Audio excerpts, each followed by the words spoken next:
आज की बड़ी खबरें, मुख्य समाचार। पेपर लीक मामले पर सरकार का बड़ा एक्शन, एनटीए के डीजी सुबोध कुमार को हटाया। पेपर लीक मामले पर केंद्र की मोदी सरकार ने बड़ी कार्रवाई की है। एनटीए के महानिदेशक सुबोध कुमार को पद से हटा दिया गया है।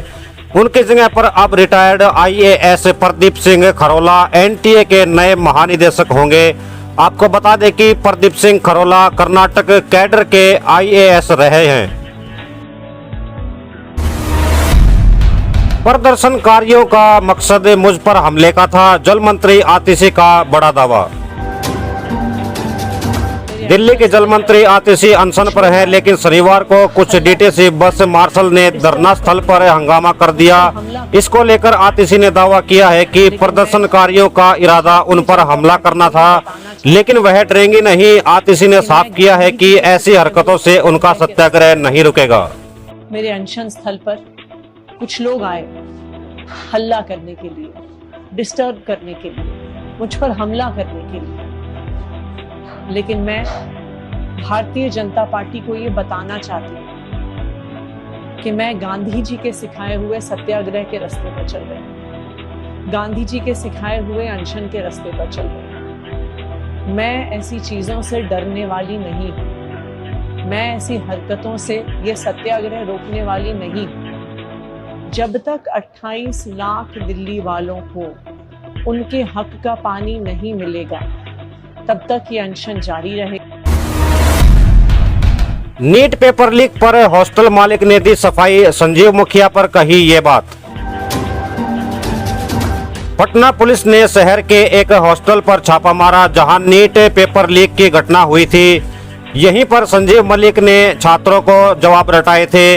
इस पर हॉस्टल मालिक प्रभात रंजन ने बताया कि उन्होंने संजीव मुखिया को नहीं बल्कि आशुतोष को मकान किराए पर दिया था। उन्हें इस घटना की भनक तक नहीं थी। में 20 लड़के आए थे और पेपर हटा था, ये बात जानकारी सही है?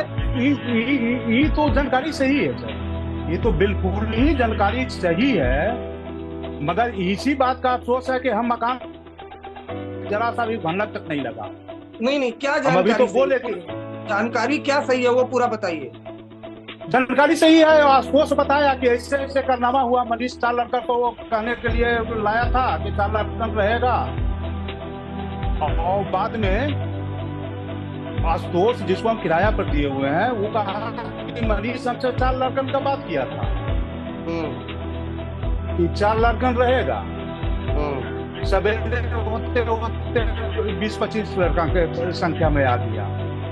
तो 4 लड़के कब आए थे? कितने बजे आए थे? कितने तारीख को? 4 तारीख को रात में शायद आया है सर।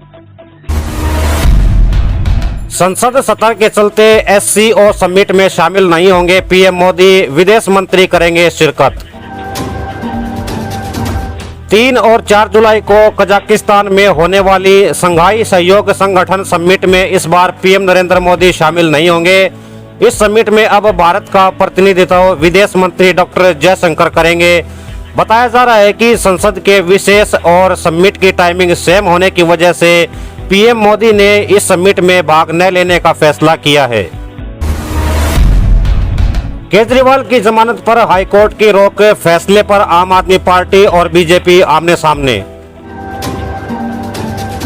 दिल्ली के मुख्यमंत्री अरविंद केजरीवाल को तिहाड़ जेल से बाहर आने के लिए अभी थोड़ा और इंतजार करना होगा।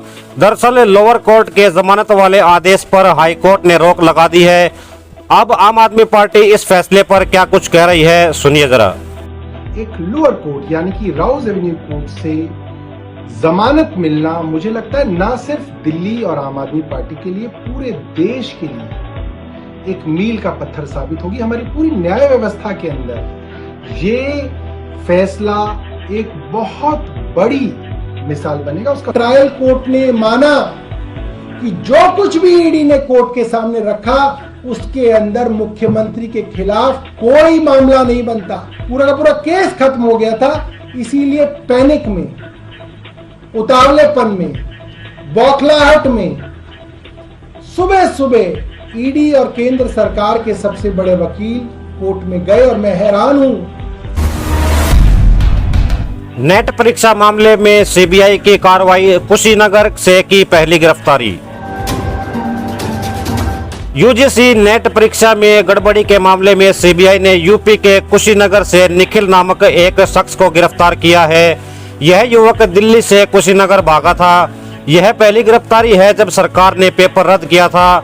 निखिल को दिल्ली से कुशीनगर भागने के बाद सीबीआई ने गिरफ्तार किया है। पेपर लीक रोकने के लिए सरकार का फैसला, किया हाई लेवल कमेटी का गठन। शिक्षा मंत्रालय ने पेपर लीक के घटनाओं को रोकने के लिए एक उच्च स्तरीय कमेटी का गठन किया है। यह कमेटी पारदर्शी और निष्पक्ष तरीके से परीक्षा हो, इसको सुनिश्चित करेगी। कमेटी को 2 महीने के भीतर अपनी रिपोर्ट शिक्षा मंत्री धर्मेंद्र प्रधान को सौंपनी है। इसके साथ ही एनटीए की कार्यप्रणाली की भी समीक्षा होगी। संसद से सड़क तक हम आपके साथ हैं, नीट के छात्रों से बोले राहुल गांधी।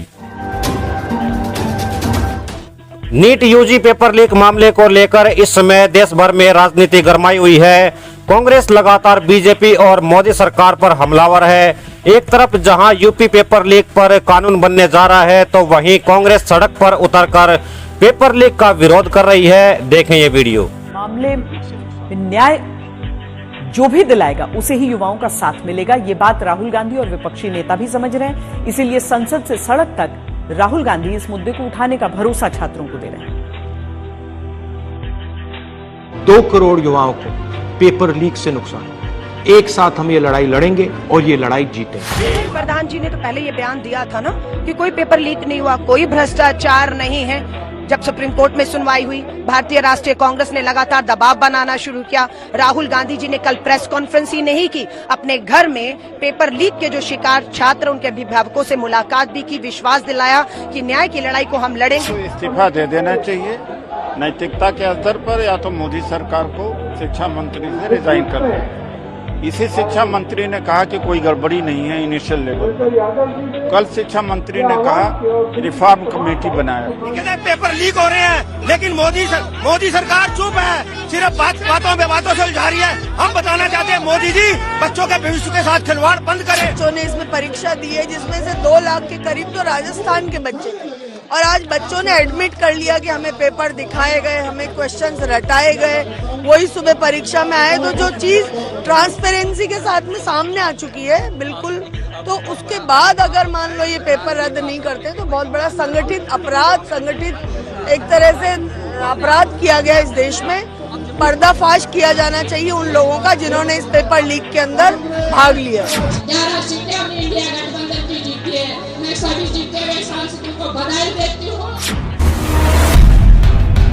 अफगानिस्तान की जीत से बदल गए भारत के ग्रुप के समीकरण, अब भी सेमी की रेस में चारों टीम।